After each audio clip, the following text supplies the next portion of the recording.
There's one thing that'll always irk me in corporate America, and here's how I respond to it. I unintentionally tried to have direct talk, which spoke to racism and sexism in the office without directly speaking to it because I actually didn't even know what was going on. And it failed spectacularly. So I had been assigned to write a brief. And this brief was an argument that the other side was attempting to do something that was completely against statutory regulations and unprecedented.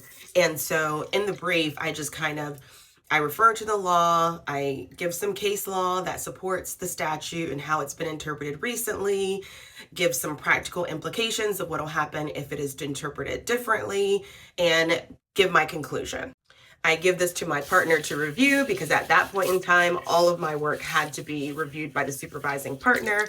And he said, and also all the work is done under the supervising partner's name. Nothing has my name on it. And so he says to me, oh, actually, I think you can make this a lot stronger. I think you can just point out that what the other attorney is asking for is actually ludicrous, ridiculous, like using much stronger language to support our position. So I take it back, I go to work on it, and in the meantime, I received a decision on a trial that I had handled. And it was a positive decision, and everybody was very excited about the outcome for the client. And so my supervising attorney told me that I could start writing in my own name. So I switched the brief that I had been preparing from his name into my name. I finish reworking it and I take it back to him to review because, as far as I know, even though we've switched names, I still have to get a final review on this work. I didn't know what the exact rules were for switching things into my name, which, whatever. So I take it back to him and he's reads it and he's kind of appalled.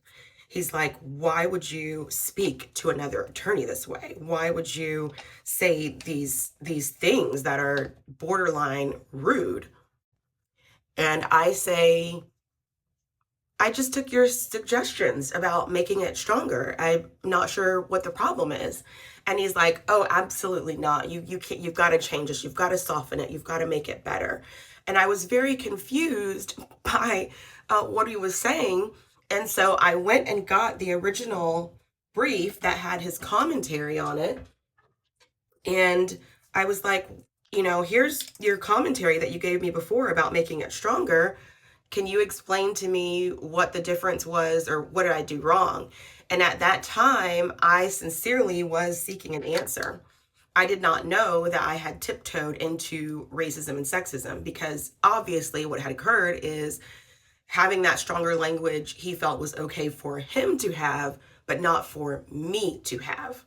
For me to have that language was rude and aggressive, but for him to have that language was professional and assertive. And what is the only difference between him and myself? Well, the only two differences. And so when I pointed that out, because I, again, did not know what I was stumbling into as a young attorney who was just trying to find my way in the law firm, he became incredibly upset.